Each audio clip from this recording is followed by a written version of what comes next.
'n wonderlike voorreg om vanoggend weer saam met u so 'n bietjie deur die Bybel te wandel, deur God se woord om 'n bietjie inspirasie te kry, om bemoediging te kry. Ek wil hê ons moet vanmôre kyk na Jakobus 1, hoofstuk 1, in vers 2 wat vir ons sê: "Ag dit louter vreugde, my broeders, wanneer julle in allerlei versoekinge verval." Nou, dis moeilik. Dis moeilik om hierdie konsep van om bly te wees wanneer ons versoekinge en beproewinge op ons pad het, om daarmee vrede te maak, om bly te wees daaroor, om opgewonde te wees daaroor. Dit dryf teen ons logika aan. Baie mense sukkel om hierdie gedeelte te verstaan en sê, maar dit maak net nie sin nie.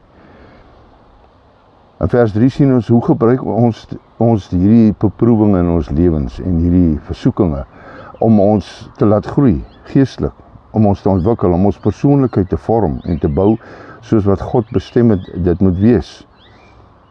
Die formaat waarin God dit bestem het dat ons moet groei en die persoon en die mens wie ek en u behoort te wees. Wanneer mense versoekinge ervaar en beproewinge, dan is dit negatief. Ons is nie opgewonde daaroor nie, ons is raak mismoedig. Party mense dink aan uiterste uitkomste soos selfmoord en ons raak baie neerslagtig.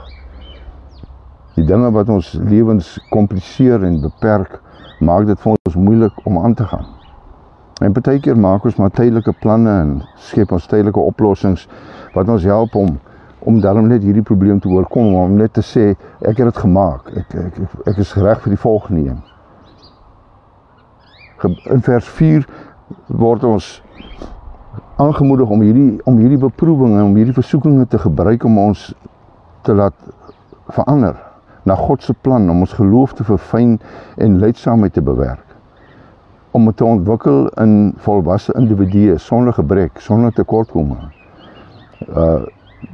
En dit is nog steeds vir ons 'n moeilike konsep om te kyk na. In vers 5 tot 8 sien ons dat ons moet, as ons nie weet hoe om hierdie dinge te hanteer nie, as ons nie weet waarheen en na wie toe om te draai nie, moet ons vir God vra. Ons moet bid, ons moet sê, Here, help ons om hierdie beproewinge te oorkom, te deurstaan. Ons moet die Here vra, Here, wat moet ek maak met hierdie beproewinge wat op my pad is, want ek sukkel, dit trek my af, dit ontmoedig my, maar ons moet dit vra sonder om te twyfel, want die Bybel sê vir ons moet nie twyfel wanneer ons vir God vra nie, want God sal vir ons die uitkoms gee. Vers 12 tot 16 lees ons dat God ons nie versoek nie. Ons dink baie keer en sê ons, maar hoekom laat die Here hierdie versoekings toe? Hoekom versoek die Here my? Dat met die ding, ek het dit een keer in my lewe uitgeroep en God gekonfronteer met, Here, hoekom bly u my toets? En eintlik was dit nooit God nie, dit was maar eintlik net dinge wat op my pad gekom het, keuses wat ek gemaak het, as gevolg waarvan ek dinge toegelaat het in my lewe. En dit was nooit God se doel, dat ek moes sukkel nie. Dikwels blameer ons vir God vir die versoekings en die beproewinge. En dan verwag ons dat hy dit moet wegvat, want hy het dit mos daar gestel. En dit is glad nie hoe dit is nie. God, ons lees in vers 13, dat laat niemand as hy in versoeking kom sê, ek word deur God versoek nie, want God kan deur die kwaad nie versoek word nie, en self versoek hy niemand nie. So God laat versoekinge baie keer toe, ja, hoekom? Om ons te help om te vorm, om te word wat hy ons geskep het om te wees.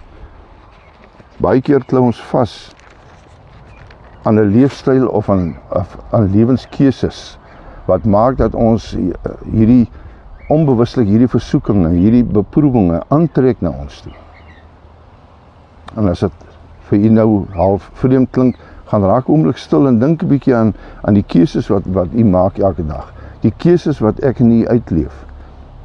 Die leefstyle wat ons handhaaf, dit trek baie keer negatiewe dinge aan. En wanneer ons weier om te verander en aanpassings te maak, sal dit nie ophou nie.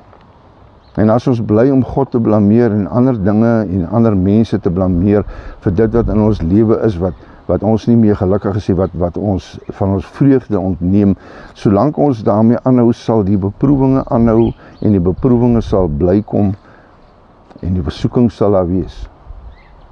Tot ek en u besluit om 'n verandering te maak.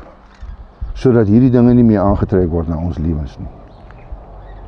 Ek het in my lewe dinge gehad wat op 'n stadium wat ek nie kon verstaan hoekom nie. En soos ek sê, ek het God verwyd. Ek het uitgeroep en gesê, hoekom? Maar ek was nie bereid om 'n verandering in my lewe te maak nie. Ek was nie bereid om hierdie keuses te verander wat ek maak in die lewe. Die leefstyl wat ek gehandhaaf het. Want ek het geglo dit wat ek doen en hoe ek dit doen is maar die lewe. Dis maar hoe dit moet wees. Want ek het nie geleef saam met God nie. En dit is belangrik dat ons in verhouding sal leef met God en sy woord sal lees, sodat ons daaruit sal leer hoe om hierdie versoekinge en beproewinge te deurstaan. En ook hoe om ons lewens te verander. Vers 18 sê, God wil ons as eerstelinge van sy skepsele maak. Net soos wat ons hierdie blomme wat ons vanmôre hier voor ons sien, dit perfek geskaap is, dit daar is om vreugde te bring. Net so tydelik van aard is ons lewens hier op aarde ook. En ons is veronderstel om soos hierdie blomme die beste potensiaal uit te leef, om God te verheerlik, deur ons voorkoms, en deur vreugde te bring in ander se lewens. Ons is nie op aarde net vir onsself nie. Ons is hier eerstens om vir God se koninkryk ambassadeurs te wees. En om ander mense te bemoedig, om te leef as voorbeeld. Hoe pas ek Jakobus 1 in my lewe toe? Gaan lees vanaf vers 19 en hier's 'n paar dinge wat hy sê, so dan my geliefde broeders, elke mens moet gou wees om te hoor, stadig te praat, stadig om toornig te word. Afstand doen van alle vuiligheid en oorvloed van boosheid, ontvang met sagmoedigheid die ingeplante woord wat in staat is om julle siele te red. Word daders van die woord en nie net hoorders wat julself bedrieg nie.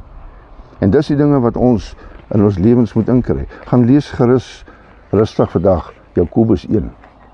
En word bemoedig wanneer allerlei versoekinge en beproewinge op die pad kom, dat dit daar vir 'n goeie doel is, dat dit daar is om my en u te help, om te groei na volmaaktheid, om te groei volgens God se wil.